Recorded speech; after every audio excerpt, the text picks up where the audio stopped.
ایک دفعہ کا ذکر ہے، ایک بادشاہ تھا، اس کی 7 بیٹیاں تھیں۔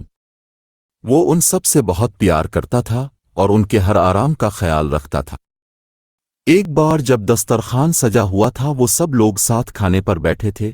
بادشاہ نے اپنی بیٹیوں سے ایک سوال پوچھ لیا کہ تم لوگ مجھے کتنا چاہتی ہو؟ بڑی شہزادی نے کہا، بابا، میں آپ کو گلاب جامن کی طرح چاہتی ہوں۔ بادشاہ نے خوش ہو کر اس کو 4 گاؤں دے دیے۔ دوسری نے کہا، میں آپ کو برفی کی طرح چاہتی ہوں۔ بادشاہ نے اس کو کافی بڑا علاقہ بخش دیا۔ تیسری لڑکی نے کہا، میں آپ کو امرتی کی طرح چاہتی ہوں، اس کو بھی بادشاہ نے بہت زمین جائیداد دے دی۔ اسی طرح وہ سب سے پوچھتا گیا اور سب کو مال و دولت ملتی رہی۔ 7ویں لڑکی سے جب بادشاہ نے پوچھا، بیٹی تم مجھے کتنا چاہتی ہو، تو اس نے بہت پیار سے کہا، بابا، میں آپ کو نمک کے برابر چاہتی ہوں۔ یہ سن کر بادشاہ کو غصہ آ گیا، کہنے لگے، سب مجھے اتنا چاہتی ہیں، تم نمک کے برابر؟ وہ بہت ناراض ہوا اور چھوٹی بیٹی کو محل سے نکال دیا اور کہا، اب کبھی یہاں قدم نہ رکھنا۔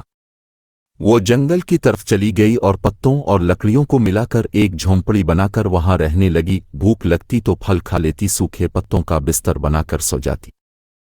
ایک دن جب وہ سو کر اٹھی تو دیکھا کہ رنگ برنگی چڑیوں کے پر ہر طرف بکھرے پڑے ہیں۔ اس نے ان پروں کو جمع کیا اور ایک چھوٹا سا پنکھا بنا لیا اور گرمی میں اسی پنکھا سے ہوا کر لیتی تھی۔ پھر دوسرے دن اس کو اور پر مل گئے۔ اس نے بہت سارے پر اکٹھا کیے اور کئی پنکھے بنا لیے اور جنگل کے کنارے سڑک کے پاس جا کر بیٹھ گئی، اپنا چہرہ چادر سے ڈھانپ لیا۔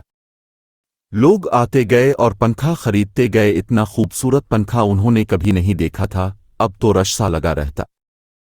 ایک بار شہزادے کا ادھر سے گزر ہوا، اس نے اتنے خوبصورت پنکھے کبھی نہیں دیکھے تھے، سارے خرید لیے۔ پھر شہزادی سے پوچھا، تم کون ہو؟ اس نے کوئی جواب نہیں دیا۔ اس کے خوبصورت ہاتھ بتا رہے تھے کہ اس نے کبھی کام نہیں کیا تھا، پنکھا بنانے میں اس کی انگلیاں زخمی تھیں۔ شہزادہ اس کے پیچھے جنگل آ گیا اور جب اس کو پتا چلا کہ وہ شہزادی ہے اور سزا کاٹ رہی ہے تو بہت غمزدہ ہوا۔ وہ اپنی سلطنت پر واپس گیا اور والدین سے سارا ماجرا کہہ سنایا۔ ان لوگوں کو بھی دکھ ہوا اور وہ اپنے بیٹے کی بارات جنگل لے کر آ گئے۔ دونوں کی شادی ہو گئی، مگر شہزادی اپنے والد کو بہت یاد کرتی تھی، وہ خوش نہیں رہتی تھی۔ ایک دن اس نے شہزادے سے کہا کہ وہ اپنے والدین کی دعوت کرنا چاہتی ہے اور ان سے ملنا چاہتی ہے۔ شہزادے نے زبردست دعوت کا انتظام کیا اور بادشاہ کو دعوت دی۔ شہزادی نے کہا، سارا انتظام آپ دیکھیے، مگر اپنے والدین اور بہنوں کے لیے کھانا میں خود تیار کروں گی۔ سارے مہمان آ گئے، کئی دسترخوان ایک ساتھ لگے اور بادشاہ اور شہزادیوں کے لیے اندر انتظام کیا گیا۔ وہ جب کھانا کھانے بیٹھے تو ان کی بیٹی سامنے آ کر بیٹھ گئی، اس نے نقاب پہن رکھا تھا۔